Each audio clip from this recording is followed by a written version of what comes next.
Hi, I'm Lisa Leiter. In Chicago Business Today, new home sales. New home sales in the Chicago area are falling again after back-to-back quarterly increases.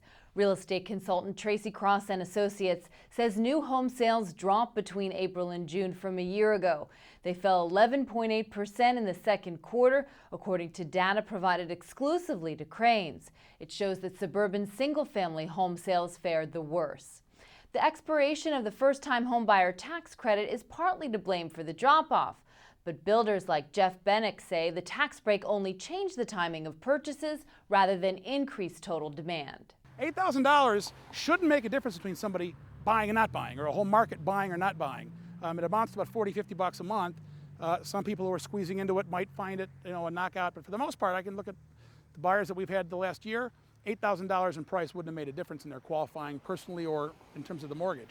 Bennick started to see a slowdown at this townhouse project in Wheeling and elsewhere about a month before the April 30th deadline. He expects traffic to pick up in the fall, but the job market still remains a concern. Summer is also typically the slow time anyway in the year. And so with the tax credit ending April 30th, we knew we were going to hit a lull that probably was going to take us through to September. And we're there. The traffic's been way down at all communities across, not just ours, everybody's. Other local housing market indicators are mixed. Sales of previously owned homes in the Chicago area rose 27% in June from a year ago.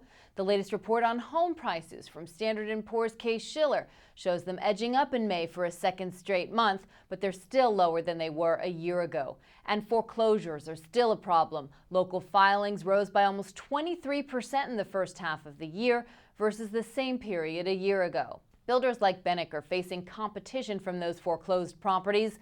Local builders are on track for their fifth straight year of declining sales. Projected volume for 2010 is about a tenth of the level of 2005 when home sales peaked.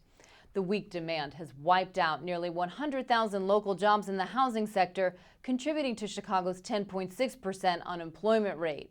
But for those people who are working and looking to buy a new home, they not only have the benefit of near record low mortgage rates, but also the fact that some builders beefed up their inventory ahead of the tax credit and now need to unload it. You probably can get a better deal now at most builders with their current inventory than you could leading up to the end of the tax credit. And that's this edition of Chicago Business Today. For more on this story, be sure to check out this week's print edition of Crain's or chicagobusiness.com.